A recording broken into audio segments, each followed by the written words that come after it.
Hi everyone, welcome to Creation Academy. My name's Jason. I just wanted to give you a quick introduction and an overview to introduce you to our campus and let you know what it's all about. Before I give you a grand tour, why don't you just take a minute to view our short presentation on the background and history of Creation Academy and where you are today. So let's give you a short intro to Creation Academy, where it came from and where we've ended up today. To start with, we all got in a room and had a big brainstorm, and these are the kind of words that came out of what we would want from a training system going forward. We wanted something that was online, always on, the content was interactive, but very importantly it was on demand. Although we wanted to be able to mix recorded content, everybody said it'd be great if somebody could talk to a live expert at certain points and get knowledge without having to wait for a trainer to come on site or book on site training. It also needed to be fun, free and rewarding. It's not just rewarding in terms of learning something from the course and taking that and applying it to the job, but rewarding in terms of being able to apply and a reward to the completion of a goal within the course. And we also wanted to make it social. So what about some important details then? We said, well, the content needs to be up to date. People must be able to log in and search for content. We wanted to have a mixture of recorded and live, and if you wanted to, we need the ability for you to be able to talk to somebody. Now we're doing this from a base of research, so in the last year we've trained over 30,000 people face-to-face on IT products and technology, both sales and technical. We've deployed our own learner management systems and e-learning tools into many of the channels that we provide this training into.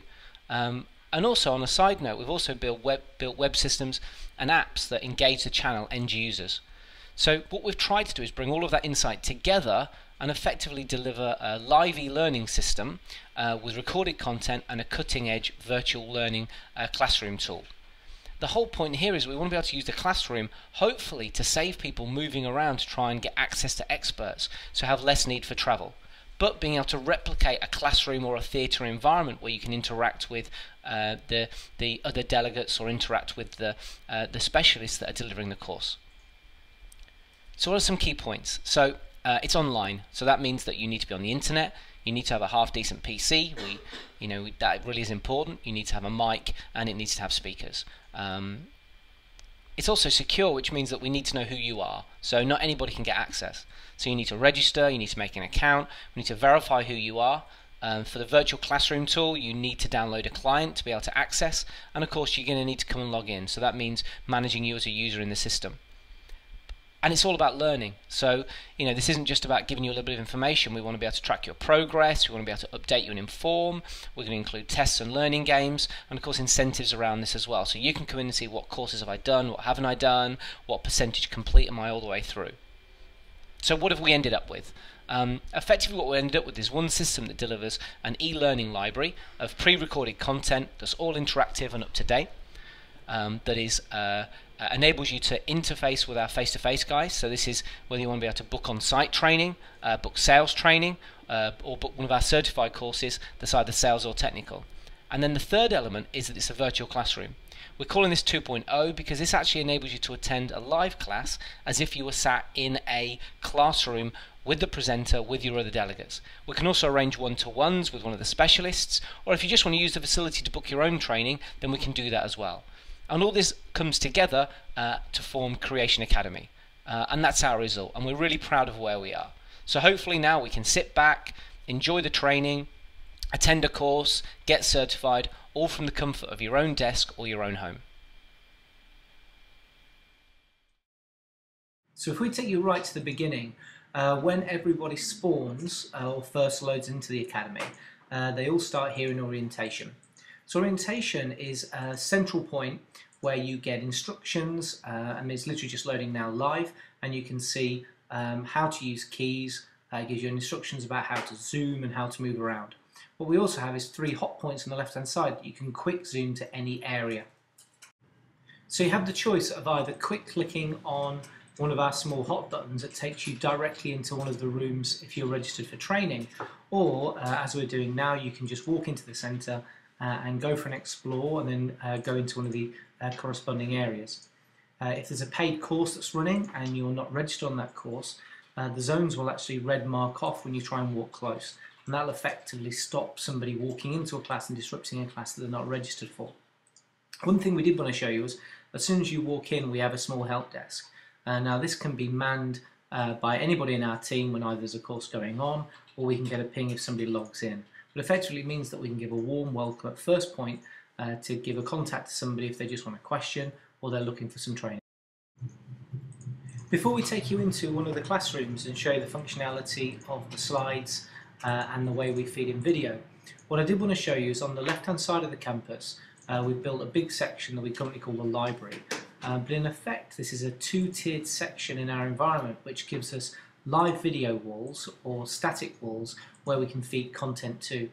So all the way around you can see scattered here posters talking about Creation Academy and what's going on, and people can come in and sit down, have a browse. If there's multiple people in here, obviously you can have a conversation using the spatial chat facility. But the key thing is that all of these panels and all of the screens, effectively we feed the content to externally from the web using our media server.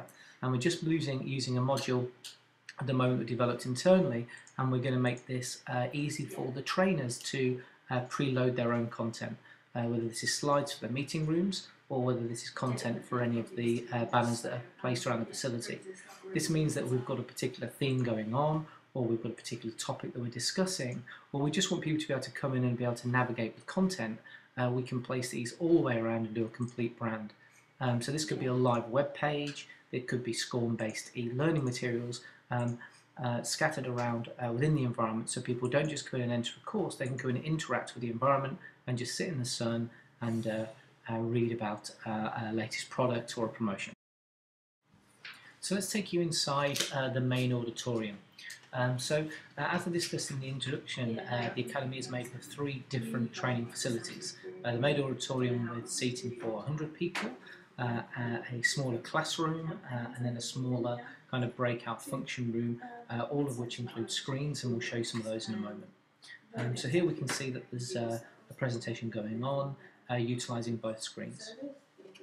So as we discussed earlier, for any training in the main auditorium we have 2 main screens, but actually we can feed the same content or different content to each of the slides as we plan out our training.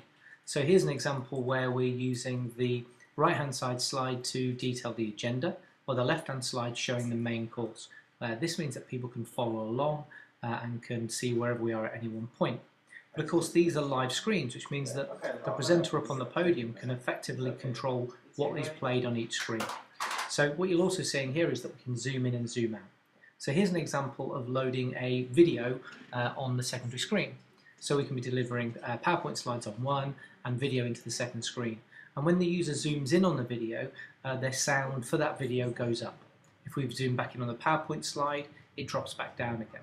So they just like being live, that people can choose what they're watching at any one time, be able to focus in and be able to pull that content out, and to be able to make any notes, and of course to be able to look around as they would do in real life.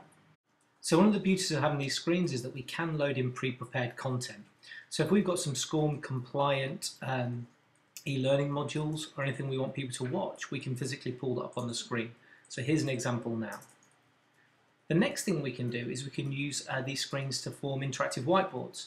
So here's an example of us using Dabbleboard, where the presenter is able to handwrite hello, but also students can take control of the Dabbleboard live in the classroom to be able to form a debate or to physically use this screen like you would do a flip chart if you had a small class. We can also feed in live debates like Twitter feeds, for example.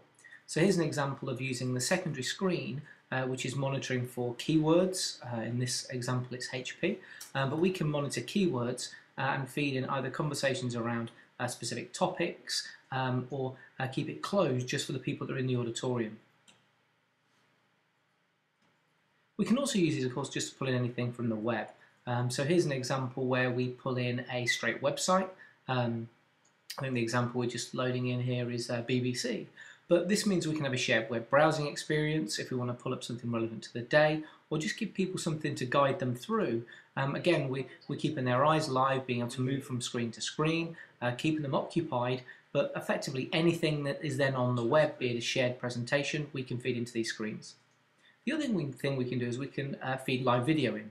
So just like if somebody's presenting externally, we can pull their slides up on the main screen, we can also use an external video camera or webcam, as we're doing here. We'll just send Leon upstairs to get in front of his laptop. Here he is. I'll turn his sound down so he doesn't disrupt what I'm saying. But in effect, what this means is any guest presenter can, as long as they can share their slides on the web, they can present remotely, but they can also share their webcam and take part in a live class. This would be great for specialists. We can also use web forms or web capture data, which is a single incident for each attendee, where if we want them to fill in a personalised feedback form, they can do that and we can capture that offline. So it makes it really functional. In essence, anything that's on the web or anything we can place on the web, we can put in each of these screens, whether it's pre-prepared, whiteboards, Twitters, web pages, or live video feeds. It really is that functional. And when we're delivering a course, what we can also do is we can reverse the focus. So we're not tied to one screen for PowerPoint and one screen for something else. We can really keep people on their toes and keep people engaged and listening to make sure that we know whether they're looking or not. And of course, if they're not engaged, their characters fall asleep, so we can easily buzz them. If we bring you back to the beginning, what we also talked about was the fact that we had the main auditorium, but we also had two other functional rooms. So in essence, in one centre, we can have three things going on together. So in our first one on our right hand side when we walk in, we can see that we've got seating for 15 people. We've only put one screen in here because of the complexity in the room layout. But in essence, we can have a single class running. Again, this is a screen where we can provide anything that's from the web. So whether that's a PowerPoint slide as it is now, it could be video, or it could be external web pages. And again, we're literally clicking as you do in giving a live presentation. We can click through the slides as usual, and we can flick between rich media and static media, as we can see here. In the third of our rooms, this one's slightly smaller, but it offers the same functionality. And what we've tried to do is create comfortable environments. So if it's only a small session between 3 or 4 people, you don't have to stand in a big 100-person auditorium. So here we've got a nice desk, again the laptop controlling the content, and 4 chairs. So this means it can be a little bit more conversational, it can be a little bit more personal, and of course we can focus in on the presenter and on the topic. If I bring you up for a bird's eye view, you can really see the campus in some detail.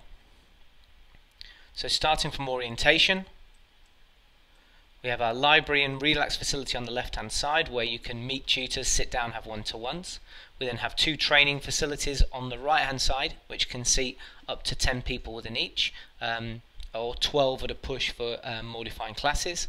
And then at the top of the facility we have our main auditorium. And in our auditorium we can sit 100 people. That's the end of our short movie. So thank you for listening, and hopefully we'll see you back again soon.